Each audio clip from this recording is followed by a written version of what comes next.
What's going on, everybody? It is Chris Aiken from the Classic Metal Show, as well as AFTERSHOCKS TV, and just wanted to remind you before we get to this next episode that my first ever book, Little Victories, A Tale of Divorce, Debauchery, and Finding Happiness, is still available on Amazon.com and at my website, Chris Aiken Books.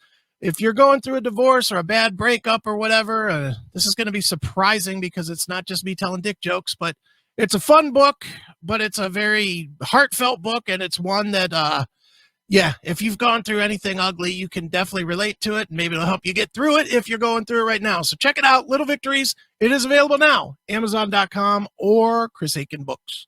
Know what else is available right now? This episode that you actually came here to see.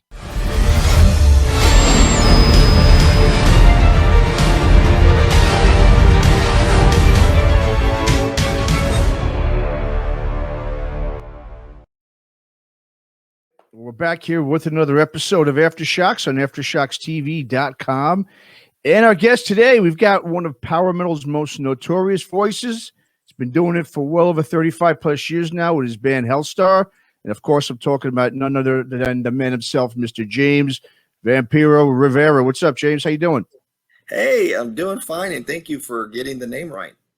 Because it has advanced to that, it's strange because certain friends don't even, there's certain friends that haven't called me James for years anyways, because if it wasn't James, it was Bill, which, the Bill Lionel joke. Right. But now it's Vampiro.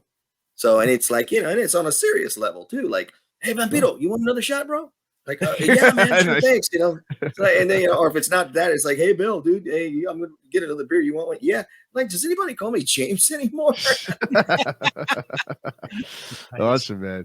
All right, man. Well, so let's talk about the latest release, CLAD in Black. The band's it's your first new music you put out since Vampiro back in 2016. And man, this is a heck of a release. These great new tracks you got. Those first single, Black Wings of Solitude, really awesome, man. Dark Incarnation, fantastic.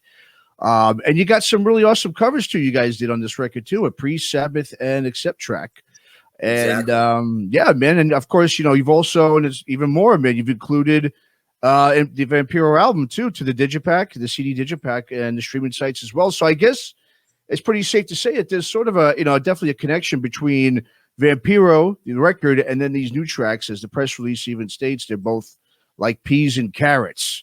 So yeah. So talk about the connection, I guess, between the two. That's what Mama says, anyways. It's like peas and carrots.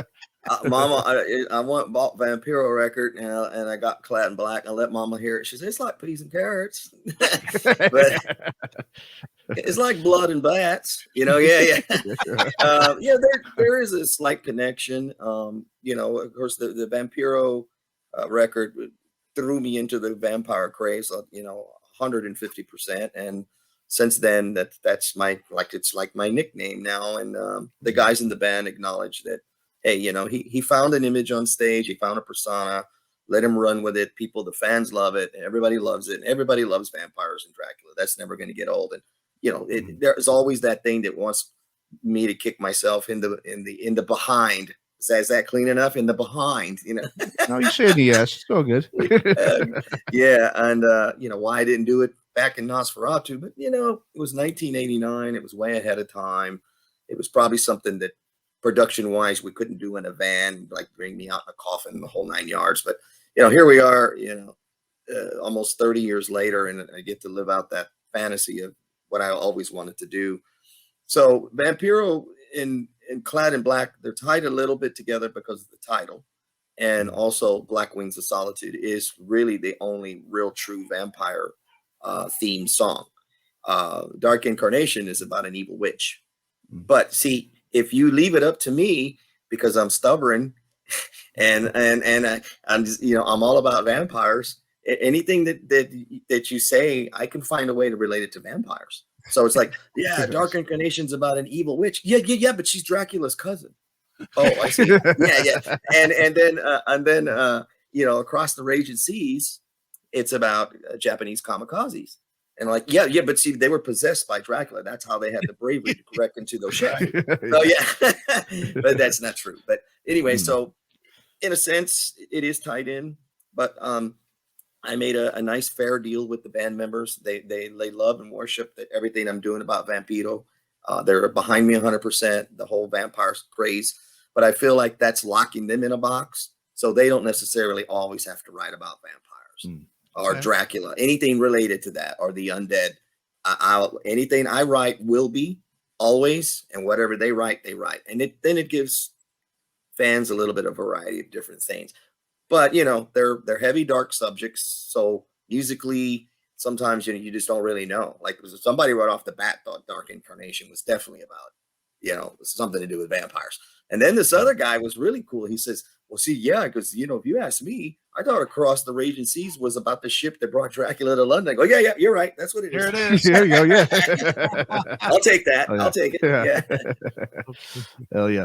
Well, James, musically, the new tracks are definitely, I think, at least a bit different nature than the traditional power metal madness that, you guys are known for. I mean, it's obviously it's still very much the same kind of sound, but to me, it definitely has more.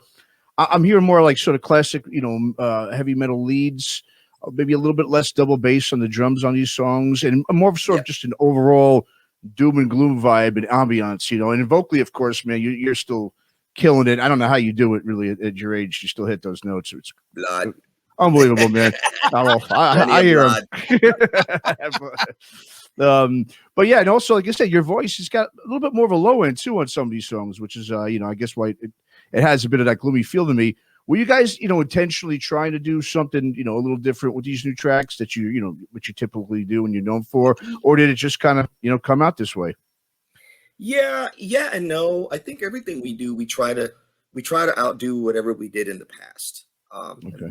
So like every album that we do, when it comes out, and when your new album is new to yourself as an artist, you'll listen to. I mean, I'll be honest. I mean, I like to pat myself on the back for a job well done, and I'll listen to like my new record probably, sometimes a week straight, not all day long, but I'll listen to it because I like to find where the magical parts really were, and trying to remember back in time in the studio. What was I thinking at that time? And I'll rewind it and go, but that line was so cool, James. It's like, now you think I'm crazy and I belong in a nut house because I'm talking to myself.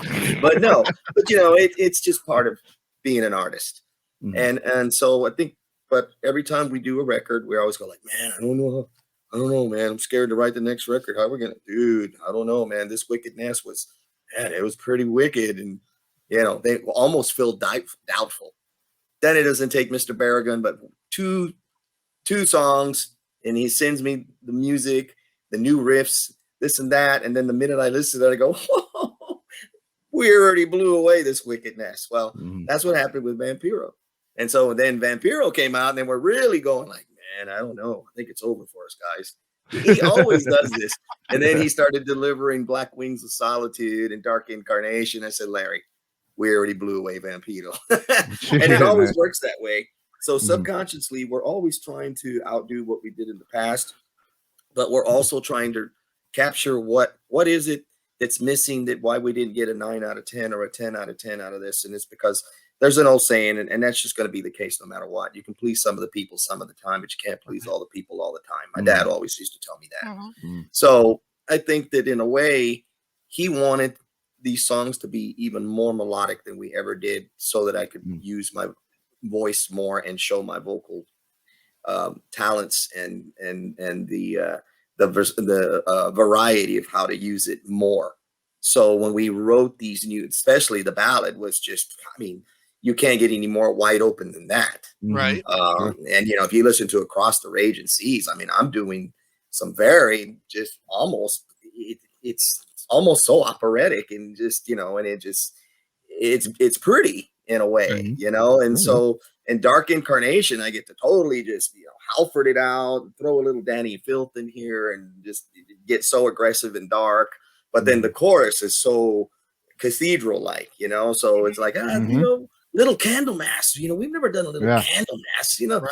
And, everybody uses ideas from each other. Sure. So when Larry records my vocals, he calls me his parrot, because he goes, you can mimic anything. It's not, so he calls it the Dio card. Yeah, on that line, pull out the Dio card. And, okay, that's what I'm looking for. And on that line, yes, let's totally pull out the Halfer card there. Okay. This next line, dude, Danny felt the hell out. All right, okay. You know, and here, dude, let's think about Messiah. We never did a little Messiah, you know, so it's still me using my own voice, but the ideas, and that's how we write stuff. But we did want to focus on making these songs as melodic as possible. No question. Well, and you certainly did.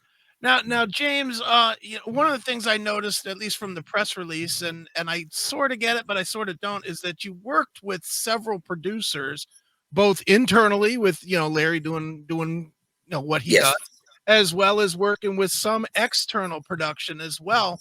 Why did you feel the need to go outside? I mean, Larry knows the band better than anybody but you. You know, and better than you. So why did you feel you needed to go? Well, because he for one thing, for the mixing and the mastering, he hasn't quite got to that level with his knowledge of the and not just the knowledge, the extra the added the plugins and all the stuff that you really need to really mix a record right. Okay. And so we, you know, it would be Vampiro. We went back to Matoyer for mixing it and mastering it. This time around, we went with Germans, Martin Pfeiffer, you know, Udo, except, and you know, and so Dave and Hoffman, you know. So we thought we've never worked with producers that would give it that really big German sound. What are we going to sound like? And when they did Black Wings of Solitude, we were sold. We were like, oh my God. I mean, when I listen to that song, I mean, you talk about really patting yourself on the back, and I got short arms, so it's hard for me to do that, but I try. But dude, I mean, that song, the quality of it, production, you know, forget about the performance, which I mean, performance is very good on it. You know, I have to say so myself, but the production of it, I mean, I put it up there with a Scorpion song, and you wouldn't be able to tell the difference. You know what I mean? So they did give us that big sound. And I think that in the end, the band Helstar, you know, we've accepted we'll never be as big as Metallica. We'll never be a stadium band at this point in our lives. But we like to put out great quality music. But I think that we've been around long enough that we've put a dent in the metal world. And I think that every real metal person in the world, like you guys, have a special place in your heart for Helstar. You know, and it's like it's automatic. Like, yeah, dude, Metallica, Anthrax, Slayer. What about Helstar? Oh, dude, Helstar, yeah. You know, we know there's a lot of people that are aware of who we are. That's enough to make me happy and live the rest of my life that way. And so, but I think we never got that. If we would have had that back then, no telling where we'd be in life now. But if we'd have got big back then, we might be dead from a drug overdose or who knows what, you know? So things happen for a reason, you know? Absolutely. And you know, the weird thing is, and this is it, I don't even know how to envision this because, you know, I've known you for a while, you know, going back to the Sabbath, Judas Sabbath and Seven Witches and, you know, Vicious Rumors, et cetera, you know. If you would have had that success, you might be writing alt rock songs now. You might have done like so many of your contemporaries, given up on the metal. We talk about that all the time, and I think that unfortunately for, you know, the major star metal bands, almost there's some of them that have been diluted so much that they don't even deserve to be in the category of metal anymore. So I'm not going to say any names, but you know that as well as I know. And that's kind of what happens is that I think once the big people get a hold of you, your era of writing from the heart and what you really were writing about to begin with and what you stood for is always just crumbles away. And I don't know why that is, but I think for bands like us, we didn't have anybody telling us what to do. There's was like, well, we're not giving you money, so do whatever you want. Okay. You know, so yeah, you know, it's like, well, they're not giving us any money. I guess we do what we want. Hell with it, you know. We even stopped demoing stuff for certain labels. We're like, why? You know what we're gonna write, how we're gonna write, you know what we're capable of doing. I mean, are you serious? Yeah, make sure you send us at least 3 or 4 new songs. And for what? You get the album. Shut the hell up. You know? You'll like it. Right. And you know what it probably is, James, is that you when you start getting the giant checks, when you start with the, every time you put out a record, you're playing $1 million a night gig, around the world. You're not hungry anymore. And if you're not hungry anymore, that's another thing too. Yeah, you're just not aggressive enough to be. I got to do better. I got to be heavier. Got to be stronger. Yeah, and I gotta go out there on stage and blow away the headliner. Right. You know what I mean? Yeah. So, and that's true. And I have to sit there and tell myself there's some things that I'm even almost embarrassed to admit, but in a way I'm like, well, no, but that's you. Like, Helstar got the opportunity to, when Vampiro came out and we got the whole US Flotsam tour. We had never done a full US tour. Right. And, and here I am, well, in Vampire Age at that time, I was 5,800 years old, which means, no, let's go further. I was actually 5,500 years old, which in human life makes me 55. Right. And here I am in a minivan, driving all over the country, sleeping on the floorboard of the minivan, and doing this for 6 weeks and going, what is wrong with you? I mean, Jesus Christ, you should be playing golf or, doing something, But hey, you know what, dude? I wouldn't want it any other way. And I'm going to tell you something. It was like going to boot camp all over again. And everybody in the band was young because Larry and Mikey couldn't do the tour. And of course, Garrick and Andrew that are in the band, really in the band, which their nicknames are Mijo, because that means little boy in Spanish, or son. So they're the Mijos in the band. And I got Sean and Casey from Cage to fill in for the whole tour.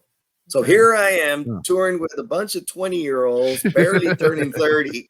And all they do is listen to metal. Yeah, taking bongos. Wow. I'm in the back. Hey, guys, I'm trying to sleep, man. And I'm sorry, old man. Anyways, yeah.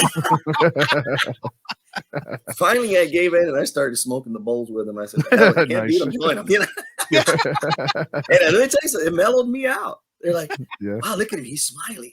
I haven't seen him smile in days. Like, what are you looking at? You look happy.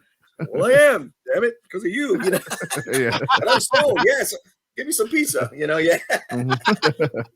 It was fun. It was fun though. Yeah. I think though, James, I mean, just sticking with this topic, I mean, you guys, back in the 80s, obviously, you guys were on Combat, which is also a label where most of the roster was pretty much, thrash and hardcore, and crossover, and hardcore and stuff. And then also being, from a city like Houston, where there's really never been a thriving scene in Houston. I mean, obviously in Texas, sure, other cities there like Dallas and Austin, even San Antonio, but Houston was never really like a huge metal. No. There wasn't a lot of big bands coming out of there. So, I mean, do you think those were factors too that were a reason why you didn't become, as big as like a metal church or, a Manowar? Or, I think, as a matter of fact, I know being from Houston was part of it, which is sad. And but shortly after Burning Star came out, everybody got with the program. Oh my God, we have a band right out of Houston it's like the San Antonio metal bands, because San Antonio was the place to play for bands like that. And it was the big scene, I mean, you go play a show there, it's 1,000 kids, easy, but it took us going to San Antonio. Then the word starts spreading. Then we got a great heavy metal station, college station type thing, or what do you call that? Public access station called the Random Sampler. It started playing all the good stuff like that. And then the Burning Star record came out, and then the next year, the major radio station created a metal show. It was called Metal Shop, Linda Silk's Metal Shop, and you'd hear Helstar on there at least 4 times out of the 2 hours. They got very proud. Houston people are very proud. Like I always tell them, the Texans are never going to go to the Super Bowl. The Astros got lucky once in a while, once in a blue moon. Forget it. And I'm not a sports fan, so I love to do that on purpose. And that's me. But Houston people are very proud no matter what, So when Helstar came out, yes, it was us that actually gave birth to that scene. And the next thing you know, people that probably really weren't even into metal that much were now. Because like, we got a band from Houston, man. Yes. Yeah. So what if the Oilers don't make it to the Super Bowl? We got a band. So that's kind of what happened. So by the time Remnants of War came out, and we played, we sold out all the shows, in Houston at that point. And then metal bands were coming and doing the same thing. So it's kind of like we opened the door, and it gave the city something to be proud of.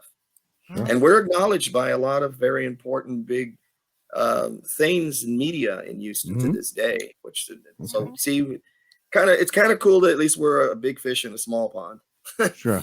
Yeah, no doubt. While we're talking, I guess, about the past a little bit here about Helstar, I mean, like, obviously, like a lot of metal bands, the 90s wasn't really obviously the best time for you guys. I mean, you put out the one record, Multiples of Black, but you didn't have Larry on that. And, obviously you went ahead and spread your wings a bit, during that decade.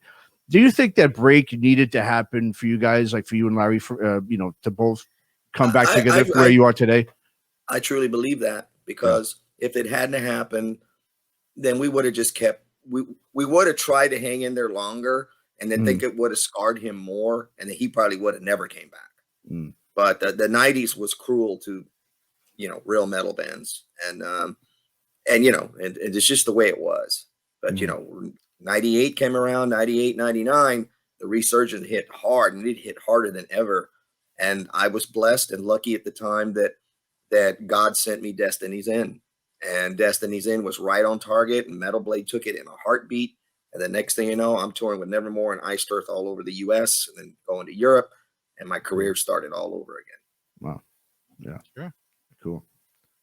Definitely. Well, James, looking at your career, you are definitely a chameleon when it comes vocally. I mean, you can do anything, as you've proven in the past, whether it's, you've adapted your sound, whether it was to Vicious Rumors or whether it was to Seven Witches, or of course to your, to your own band, of course, is you explore all octaves in it.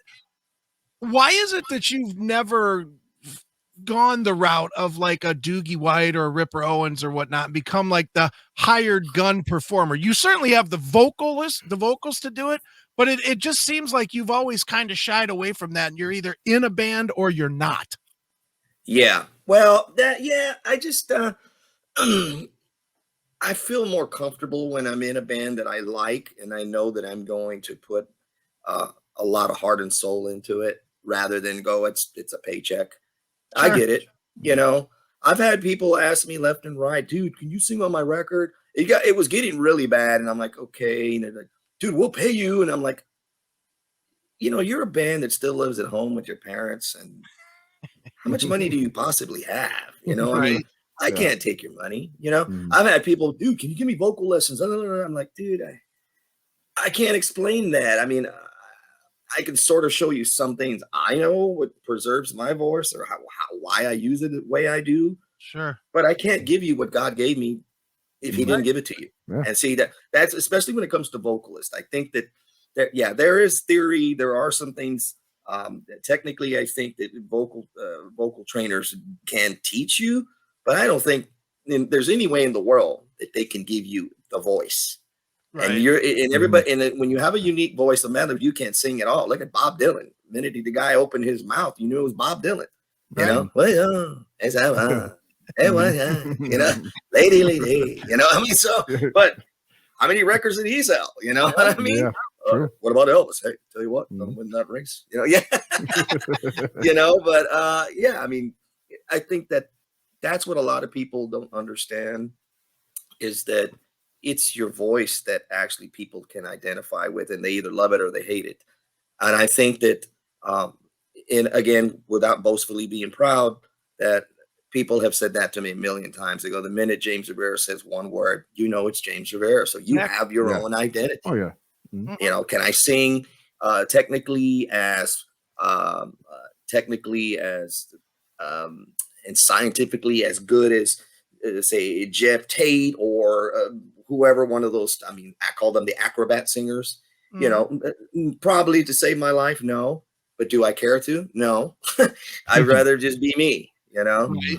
Well, first of all, I'm going to say you're wrong on that. You definitely are vocally. You're definitely in the same category as the Jeff Tates or any of the highly acclaimed musicians. I mean, you've got a 4 or 5 octave range, don't you? Yeah. Yeah. You know, Yeah, and then some. But like I said, you guys have taken notice that I'm like the Taco Bell commercial. I like to think outside the bun, and if you go back and listen to the first 4 Helstar records, even up to Multiples of Black, it was more of the cleaner James Rivera. It means that there wasn't too much of a variety of things. Back then, I guess the best comparison was, he's kind of like a Ronnie Dio, Bruce Dickinson-ish, Halford kind of guy.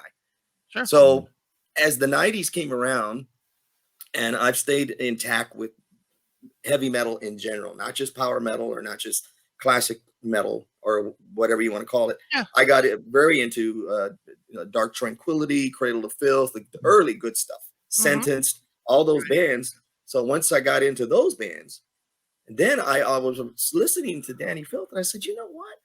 I could do that. And I started singing it in the car. I said, all he's doing is he's doing it in a whisper with a lot of volume. And so I finally got that Danny Filth thing going on. So I started incorporating that. And then people started noticing, dude, that's cool. You're doing this, now you're doing that. And as years go by, I listened to other kinds of singers. And then I'm like, hey, let's not forget about your good old Tom Jones and Engelbert Humperdinck guys. Oh, yeah, that's true. Throw a little bit in there, too. So I just kind of like to be I like to have a variety of things to sing. And I love singing since I was a kid. So you have somebody that was singing since they were 5 years old to Beatles songs in front of the stereo, to Alice Cooper, to Black Sabbath, then to early Scorpions, then to, of course, a lot of Judas Priest and Ronnie James Dio, and listening to Blue Oyster Cult and all that stuff. There's going to be, your voice is going to have a lot of different characters. Sure. It's not going to just be one way, No, you're right. Now, James, obviously you are a blue collar metal guy. You're earning your check, so to speak. Certainly the world is going to be very different, already is very different because of COVID. What is it going to be like for you and for Helstar to get out there now, when every band in the world is going to be vying for the same, 50% of the stages you used to have to play on? Yeah. Because right now Texas is 100%. And it is, and our governor, he's like John Wayne, and the hell with the mask. So we don't even have to wear the mask anymore either, But the problem is, like right now, I'm in San Antonio because I have 2 shows tomorrow. Okay. Tomorrow I have a show in San Antonio, and then the next day a small town in Seguin. But I'm only doing shows with my little tribute bands, and I'm famous for having several little tribute bands. Sure. And tomorrow is my James Rivera's Metal Asylum, which James Rivera's Metal Asylum, it actually started out as a tribute to my own career. And then I throw in Metal Church and Dio and Priest and all that stuff that I was raised on. So in Metal Asylum, I do Helstar, 7 Witches, Vicious Rumors, Killing Machine. I do it all. Okay. And but sometimes I pick a band or a certain band, and I call it a salute to. And so like James Rivera's Metal Asylum at one point did a salute to Iron Maiden. And then recently I did James Rivera's Metal Asylum salutes old school Scorpions. Okay. Well, now I changed the whole, not completely, but I wanted to make the James Rivera's Metal Asylum shows a little bit even more interesting. And because there's a lot of tribute bands in Texas now that are sort of kind of killing the scene, I just said, you know what? There's not one person doing an Alice Cooper tribute. So tomorrow, San Antonio gets James Rivera's Metal Asylum presents Alice's Scorpions, a tribute to Alice Cooper and old school Scorpions. So I opened the first part of the show doing the old school Scorpions.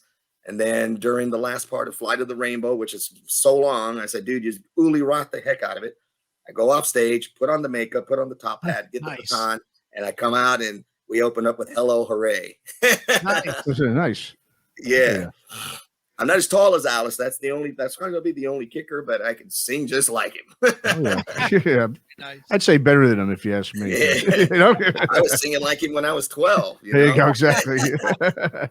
Well, while you're talking about your tribute bands, what about James Rivera's Metal Wave that I saw you had? Talk a bit about that. Oh, yes. That's my new opus. Well, going back to that you know, there's so many tribute bands. See, when I started Judas Sabbath 20 years ago, Right. and it was a very unique, nostalgic tribute because, for one, it was a tribute to two acts in one, but Mhm. the two grandfathers of British heavy metal. Mm. And, you know, it became worldwide, you know, 7 chapters in America, 4 in Europe. Right. It became more like an international act. Mm. Then I don't know what's happened, but in the last 5 years, there's so many tribute bands. It's like lice on a kid's head at school. And so there's so many of them now that, and, you know, and everybody has the right to do what they choose. And then they're good ones too. So don't get me wrong on that department. But, you know, when I'm thinking about booking a Judas Sabbath show and the night before another tribute band called Judas X is just playing, it's like, okay, you know, it's an overkill. Sure. So during the pandemic, I decided, well, I'm going to do something totally different that nobody's ever done and that nobody can copy. And it'll be my own thing.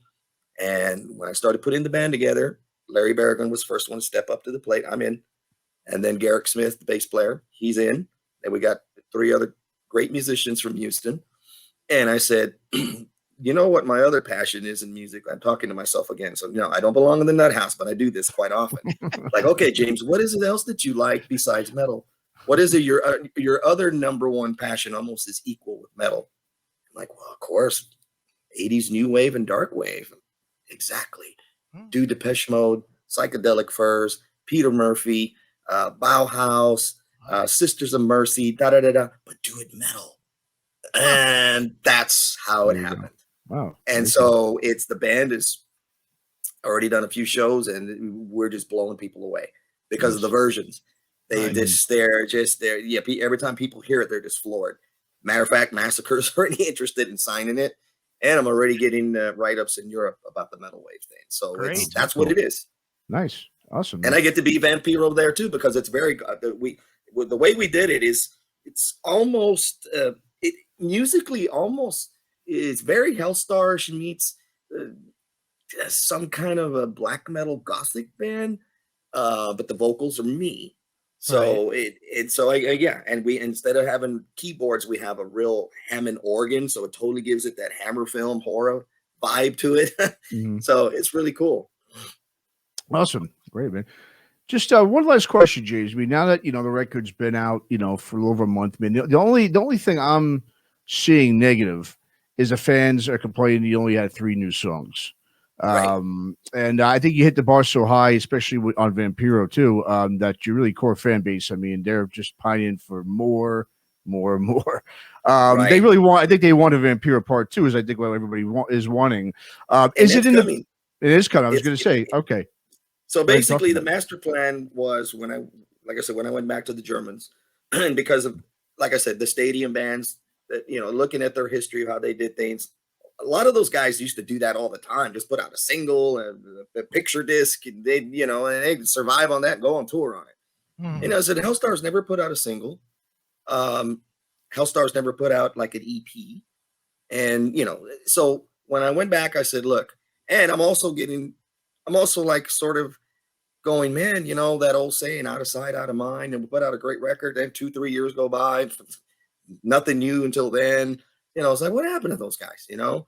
So my plan was this, which of course it all got screwed up because of COVID, but, you know, last May was supposed to be the release of Black Wings of Solitude, the single. Then at the end of July, Clad in Black would have been out. And then at the end of November, if not November, the beginning of January, the full album would have been out. Now, what do you have? Even the biggest Hellstar fan would be like, stop, get out of my face. I'm tired of hearing about you. But, you know, that's what you need to do. You know, you need to keep, again. Oh my God. Now, again. Now another, man, you know, that was how I saw it. Okay. And then also when it comes to the new songs, because we know what the rest of them sound like, they're written. So people are going to be, if they loved Vampiro, we're going to have grown men crying. That's what I like. I like it. Like when the Beatles make the girls cry, we're going to make all the dark metal guys cry. You know, and so it's like, I didn't want to give everybody the whole Snickers bar right away. I wanted to give you a little piece of it here and there. That way you would enjoy that Snickers bar and make it last. Sure. You see, so that was the game plan. And I know that some fans are a little upset because they thought, well, man, that lazy. I mean, they can't write. No, it was a game plan. That's what it was, really, at the end of the day. But don't worry. The other songs they're not in the can completely because the vocals not being done, but written wise, where we're going with it, I've already begun the lyrics. We're gonna start getting into recording all the rest of the remaining Helstar songs. Okay. So when the new Helstar comes out, these 3 will be on it, and there'll probably be another cover song or something, just something cool. Awesome. So you don't have the title. We're still working on that. We have a few ideas. But after I just saw the new King Kong versus Godzilla, I'm thinking about calling it that. And let me tell you something. I'm a huge Godzilla fan, man, and it was hands down. It made me a grown man cry. It made a grown vampire cry. Oh, man, please bring me handkerchief, baby, please. This movie was so good, Man, I just couldn't stop thinking about it. I loved it so much that I'm going to go see it again tomorrow with my drummer and his son. In the big theater, because I saw it on HBO Max at home. Right. Okay. And so I was just blown away. So I was like, we'll just call it Zilla. I don't know, And he's like, all right, Larry. Larry's like, all right, you're getting out of control now. All right. Yeah. Awesome. All right. Well, James, thanks so much for coming on. The album is Clad in Black, Helstar. And James, I guess let the listeners know where they can go and find the record and pick up any other merch. It's available now. Their official release date is mañana. Okay. Oh my God! The official U.S. day release date is tomorrow, April 2nd. So it's already available on Amazon. So you don't have to spend a bunch of money getting it from Germany or some Eastern European company that's going to cost you, $30 in shipping, and then the product was $10. So it's available now in a lot of places already online. Awesome. And local stores, if you need metal, local stores, they have it because my friend San Antonio got it. And he also got the Black Wings of Solitude there. So the stuff is getting distributed well. We're very happy. We know the Europeans love us. Europe, that you own half my heart. But we are a good US of A band. Mm-hmm. And we want some love here. And we need to get more known here in our backyard, in our own country. Yeah. Certainly. I agree, man. I absolutely agree. Well, James, thanks so much. Me and Larry worked very hard for that green card. So we're proud to be real U.S. citizens, brother. You know what I mean? Hell yeah. All right, guys. You take care. All right, James. To you and your families, your loved ones, all you fans that are watching this, I love you. I miss you. Stay safe. And we will embrace again soon in the dock. We will. Awesome. Hell yeah. Awesome. Thanks so much, guys. James. Take care, bud. Take care, bye. Thanks for listening to Aftershocks. For more episodes, go to our website at www.aftershockspodcast.com. Visit us on our Facebook, Instagram, and Twitter pages for more news and information on the podcast. And be sure to subscribe, listen to, and review all episodes on YouTube, Spotify, Apple Podcasts, and all other podcast platforms. For your music listening pleasure, visit our website or go to www.shockwavesradio.com. For all comments and questions, please email us at info@aftershockspodcast.com.